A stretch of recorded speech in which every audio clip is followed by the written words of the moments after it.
नमस्ते साथीहरु, स्वागत छ तपाईहरुलाई हाम्रो युट्युब च्यानल नेपाल इन्जिनियर्स लोक सेवा सोलुसनमा। आजको भिडियोमा एउटा अपडेटेड चाहिँ सिलेबस लिएर उपस्थित भएको छु। कोशी प्रदेश विराटनगरको चाहिँ यो सिलेबस रहेको छ।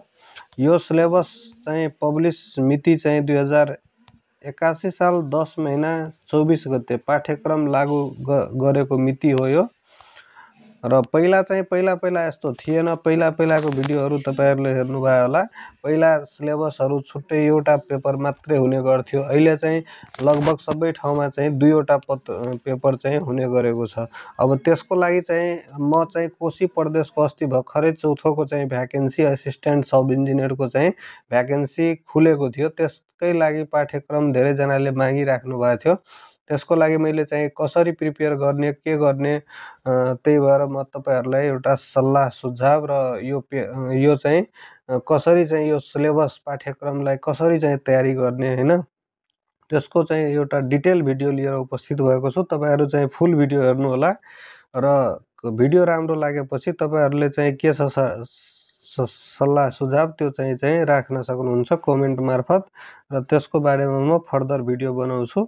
र यो प्रथम लिखित परीक्षाको लागि र द्वितीय दुईटा पेपर छ। तेस्रो चरणमा अन्तर्वार्ता। त पहिला यो दुईटै पेपर पास हुनुपर्छ र यसमा चाहिँ प्रथम पत्रमा के छ 100 पूर्णाङ्क 40 नम्बर उत्तीर्ण हैन, जसमा चाहिँ तपाईहरु सेक्सन ए, सेक्सन बी र सेक्सन सी पाउनुहुन्छ अहिलेको सिलेबसमा। र जसमा चाहिँ तपाईहरुले 50 वटा क्वेशन फर्स्ट पेपरमा 2-2 नम्बरको पहिला पनि त्यस्तै थियो। 50 वटै क्वेशन एउटा पेपर मात्रै हुन्थ्यो, तर सिलेबस चाहिँ टेक्निकल मात्रै सोध्ने गरेको थियो पहिला। अहिले चाहिँ सिलेबस बारम्बार चेन्ज भइराख्छ हैन, त्यही भएर 2 साल 3 सालमा सिलेबस चेन्ज हुन्छ। सेक्सन ए बाट चाहिँ 3-4 वटा के गरेछ विषय राखेको छ। म अहिले तलतिर जान्छु अनि त्यसमा चाहिँ तपाईहरुलाई देखाउने नै छु। सेक्सन ए बाट टेक्निकल पोर्सन 40 नम्बर 20 वटा क्वेशन, सेक्सन बी बाट 40 नम्बर 20 वटा क्वेशन। यो दुईटै टेक्निकल हो। यो जुन हेर्दै हुन्छ तपाईहरु, यो सेक्सन ए र यो सेक्सन बी दुईटै टेक्निकल हो।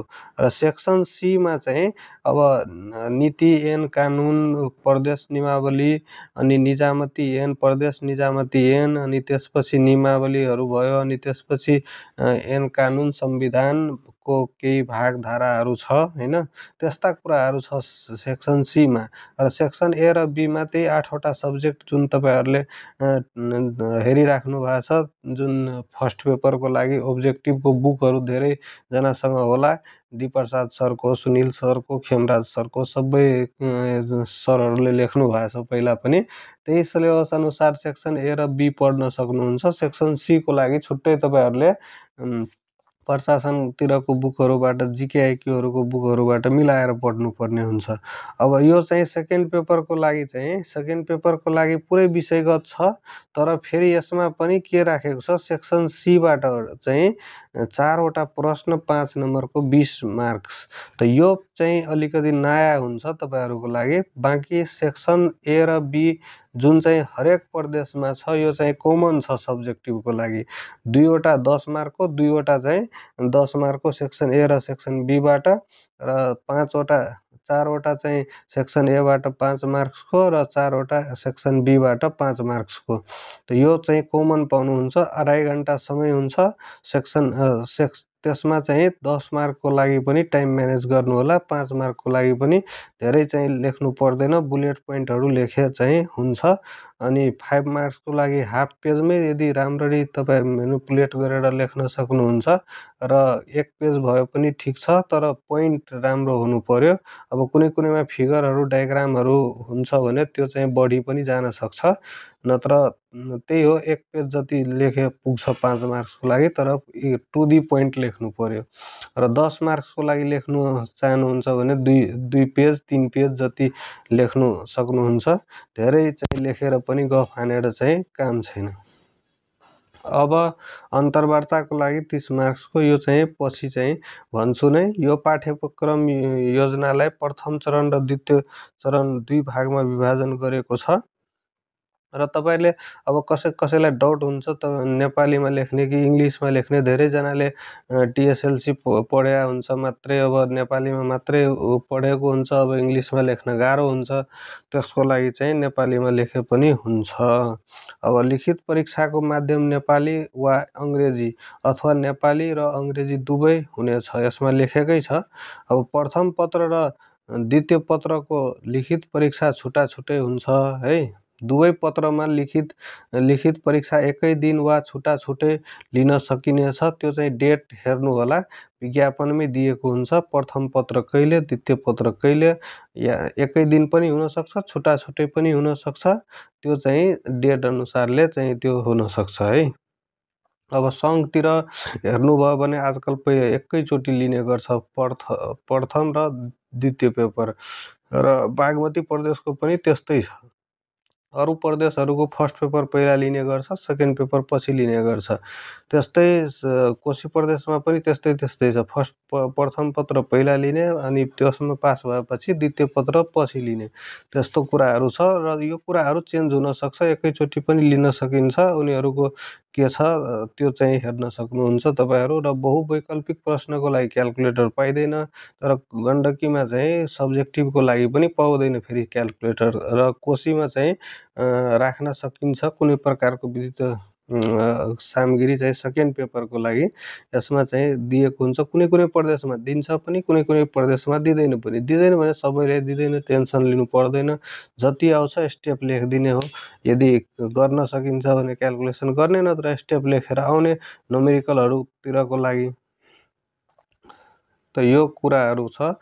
र फर्स्ट फेज प्रथम पत्रको लिखित परीक्षाबाट छनौट भएको विद्यार्थी मात्र द्वितीय पत्रको लिखित परीक्षामा सम्मिलित गराउन सकिने भनेर लेखिसकेका छ। यहाँ चाहिँ यो 12 नम्बरको पोइन्ट हेर्नुभयो भने प्रथम चरणको दुवै पत्रको परीक्षाबाट छनौट भएका उम्मेदवारलाई मात्र परीक्षामा सम्मिलित गराइनेछ है। प्रथम चरणको दुवै पत्रको परीक्षाबाट छनौट भएका उम्मेदवारहरूलाई मात्र द्वितीय चरणको परीक्षामा सम्मिलित गराइनेछ। अब चाहिँ यहाँ हेर्न सक्नुहुन्छ के छ। प्रथम र द्वितीय पत्रको लागि यही चाहिँ सिलेबस छ है। सेक्सन ए को लागि इन्जिनियरिङ ड्रइङ, यसको लागि चाहिँ प्रथम पत्रको लागि धेरै हैन, दुईटा चाहिँ बुकको चाहिँ एमसीक्यू पढिहाल्नु भयो भने तपाईको त्यही 350 जति एमसीक्यू हुन्छ, त्यति पढे चाहिँ पुगिहाल्छ। र सेकेन्ड पेपरमा चाहिँ सोध्ने भनेको यसबाट अब लाइनहरू, टाइप अफ लाइनहरू हैन, र यसमा डाइमेन्सनिङहरूको कुराहरू हैन, र अर्को चाहिँ वर्किङ ड्रइङको बारेमा चाहिँ एस्टिमेसनहरूको, यो पोइन्टबाट एउटा क्वेसन आउने चान्स हुन्छ सब्जेक्टिभमा फेरि 1.5 बाट। र त्यसपछि 2 नम्बरमा छ एस्टिमेटिङ एन्ड कोस्टिङ। यसमा पनि सजिलो क्वेसन हुन्छ। यसमा सब्जेक्टिभमा पनि यदि तपाईहरुले अलिकति पनि थ्योरिटिकल राम्ररी पढ्नु भएछ, बुझ्नु भएछ, साइटहरुतिर पनि काम गर्नु भएछ भने गर्न सकिने क्वेसनहरु हुन्छ, धेरै गाह्रो हुँदैन, एकचोटि हेर्नु होला। र 3 नम्बरमा इन्जिनियरिङ सर्भे र कन्स्ट्रक्सन मेटेरियल 4 नम्बरमा। यो चारवटा सब्जेक्टलाई चाहिँ सेक्सन ए बनाएको छ, र यसबाटै नै तपाईको अब्जेक्टिभ पनि हुन्छ।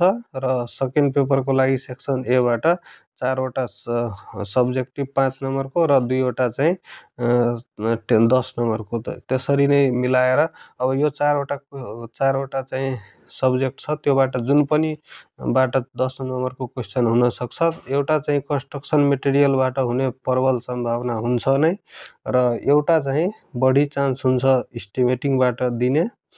अब सर्भेबाट पनि कहिलेकाहीँ यसो आकलझुक आउन सक्छ, तर दुईटाबाट आउने 10 मार्कको क्वेसन चाहिँ आउन सक्ने सम्भावना हुन्छ। अब सेक्सन बी बाट कन्स्ट्रक्सन टेक्नोलोजी, जसमा कङ्क्रिट टेक्नोलोजीहरूको बारेमा, कन्स्ट्रक्सन वर्कहरूको बारेमा चाहिँ हुन्छ, सेफ्टीहरूको बारेमा, फोमवर्कहरूको बारेमा, क्युरिङहरूको बारेमा, water cement ratio, grading of aggregate, यस्तो कुराहरू चाहिँ धेरै सोध्ने गर्छ खासमा। र अब अर्को चाहिँ कुरा हेर्नु पर्दाखेरि बिल्डिङ सर्भिस, जसमा तपाईहरुले सब इन्जिनियरको बुकबाट पनि वाटर सप्लाईको सेप्टिक ट्याङ्कहरूको योहरू वाटर सप्लाईमा चाहिँ छ, तर केही कुराहरू तपाईँहरूले पाउनुहुन्न। त्यसमा चाहिँ चौथो लेभलकै बुकबाट पढ्नुपर्छ। अर्थिङ, लाइटेनिङ एरेस्टरहरूको बारेमा, लाइटिङहरूको बारेमा योहरू सबै फोर्थ लेभलको बुकमै छ। त्यही भएर एउटा रिकमेन्ड गर्छु, कुनै चाहिँ एउटा फोर्थ लेभलको बुक पनि फलो गर्नु होला, जसबाट चाहिँ त्यो पनि पढ्न सक्नुहुन्छ। र म्याक्सिमम चाहिँ जुन चाहिँ सिलेबस छ यो कन्स्ट्रक्सन टेक्नोलोजीहरू, योहरू जुन छ कन्स्ट्रक्सन मेटेरियल इन्जिनियरिङ सर्वे, यो सबै चाहिँ तपाईँहरूले सब इन्जिनियरकै बुकबाट पढ्दा चाहिँ अलिकति राम्रो हुन्छ। र यो चाहिँ जेनरल लेगिस्लेसनको कुराहरू भयो। अब सेक्सन सीमा चाहिँ के छ हेर्नु। म पहिला पनि भनेको थिएँ, नेपालको संविधानको 1 देखि 5 र भाग चाहिँ 13 देखि 22 सम्म अनुसूचीहरू पनि छ। त्यो सबै संविधान पढ्नुपर्छ भन्ने छैन, यो यति पढे हुन्छ। र प्रदेश निजामती ऐन जुन छ त्यो कोशी प्रदेशको 2079 सालको, यो चाहिँ वेबसाइटमै तपाईँहरूले पाउनुहुन्छ। त्यो वेबसाइटबाटै पढ्न सक्नुहुन्छ डाउनलोड गरेर PDF। र प्रदेश निजामती सेवा नियमावलीबाट पनि पढ्न सक्नुहुन्छ। र स्थानीय सरकार सञ्चालन ऐन 2080, यो पनि लगभग सबै प्रदेशको सेमै हुन्छ, अलिअलि फरक हुन्छ, नत्र सेमै हुन्छ। प्रदेश सुशासन व्यवस्थापन ऐन 2076 सम्बन्धी सामान्य जानकारी, यो कुराहरू। र निजामती ऐनमा अब विधाहरूको बारेमा भयो होइन, छुट्टीहरू कति प्रकारको हुन्छ, कुन त्योहरू चाहिँ कुराहरू सोध्न सक्छ। र नेपालको संविधानहरूमा अनुसूचीहरू, भागहरूको बारेमा चाहिँ सोध्न सक्छ। र चाहिँ कुन सजायहरू दिन सकिन्छ त्यसको बारेमा चाहिँ सोध्न सकिन्छ। प्रदेश आर्थिक कार्यविधि तथा वित्तीय उत्तरदायी ऐन 2078 कोशी प्रदेशको परिच्छेद 1 र परिच्छेद 6 सम्बन्धी जानकारी सोध्न सक्छ। र कोशी प्रदेशको योजनाबद्ध विकास तथा चालु आवधिक योजना सम्बन्धी सामान्य जानकारीहरूको बारेमा चाहिँ यो सबै तपाईँहरूले चाहिँ PDF चाहिँ वेबसाइटमै पाउनुहुन्छ कोशी प्रदेशको। र सेवा समूह पदको कार्यसँग सम्बन्ध, प्रचलित कानुनी व्यवस्थाबारे सामान्य जानकारी, यो सबै छ तपाईँको सेक्सन C को। लगभग तपाईँको वेबसाइटबाट, कोशी प्रदेशको वेबसाइटबाटै पाउनुहुन्छ। गुगलमा प्रदेश लोकसेवा आयोग कोशी प्रदेश भनेर सर्च गर्दाखेरि आइहाल्छ। यसरी तपाईँहरू चाहिँ मजाले 2-3 महिना तयारी गर्नुहोस् र इक्जामहरू दिँदै गर्नु, कुनै इक्जाम नछोड्नु। यसरी चाहिँ तयारी गर्दै जाने हो। नाम एक दिन निस्किन्छ नै। हस्त साथीहरू, धन्यवाद।